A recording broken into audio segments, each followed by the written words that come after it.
నిరసనలతో Iran అట్టుడుకుతోంది. రోజు రోజుకు ఆందోళనలు తీవ్రమవుతున్నాయి. బలగాలు ఆందోళనకారులను అణచివేస్తుండటంతో ఇరాన్ వీధులు నెత్తురుడుతున్నాయి. ఘర్షణలో ఇప్పటివరకు 538 మంది మరణించారు. ఇందులో 48 మంది భద్రతా సిబ్బంది ఉన్నారు. ఆ బ్రేకింగ్ ఇప్పుడు మనం చూస్తున్నాం. 10,000కు పైగా ఆందోళనకారులను సైన్యం అరెస్ట్ చేసింది.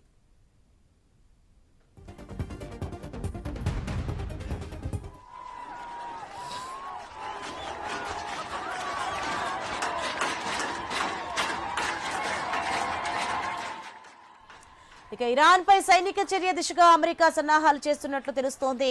సైనిక అధికారులు ఇప్పటికే అధ్యక్షుడితో చర్చించారని సమాచారం. ఇక ఇరాన్ పై చర్య విషయంలో వివిధ ప్రతిపాదనలు ట్రంప్ ముందున్నట్లు టాక్ వినిపిస్తోంది. ఇందులో అమెరికా నేరుగా జోక్యం చేసుకోకుండా పరోక్షంగా రంగంలోకి దిగేందుకు వీలైన సూచనలు ఉన్నాయి. ఈ ప్రతిపాదనలపై ట్రంప్ ఇంకా తుది నిర్ణయం తీసుకోలేదు. మృతుల సంఖ్య అయితే పెరిగితే మాత్రం ట్రంప్ తీవ్ర చర్యలు తీసుకునే అవకాశం ఉంది.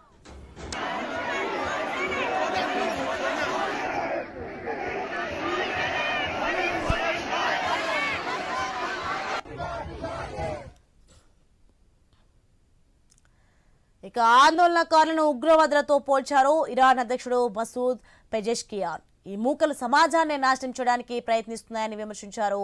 అదే సమయంలో ప్రజల్లో నెలకొన్న ఆందోళనలను పరిష్కరించడానికి ప్రభుత్వం సిద్ధంగా ఉందని పేర్కొన్నారు. దేశాన్ని అస్థిరపరిచేందుకు ఇజ్రాయెల్, అమెరికా కుట్ర పన్నుతున్నాయని ఆరోపించారు.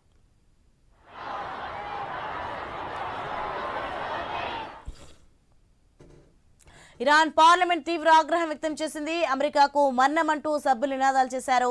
పార్లమెంట్ స్పీకర్ మొహమ్మద్ బాకర్ ఘాలిబాఫ్ తీవ్ర స్థాయిలో విరుచుకుపడ్డారు. అమెరికా తమపై దాడి చేస్తే తాము ఇజ్రాయెల్ను లక్ష్యంగా చేసుకుంటామని హెచ్చరించారు.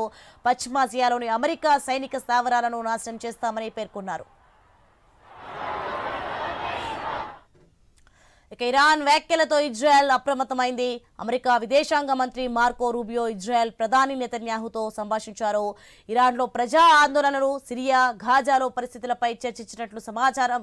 ధైర్యవంతులైన ఇరాన్ ప్రజలకు అమెరికా మద్దతుంటుందని సోషల్ మీడియాలో రూబియో ఓ పోస్ట్ పెట్టారు.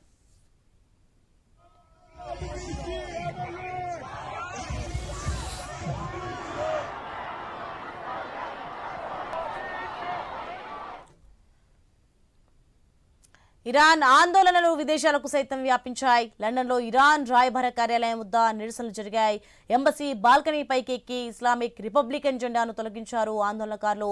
దాని స్థానంలో 1979 నాటి దేశ పతాకాన్ని ఎగురవేశారు. పారిస్, బెర్లిన్ సహా ఐరోపాలోని ప్రధాన నగరాల్లో సంఘీభావ ర్యాలీలు జరిగాయి.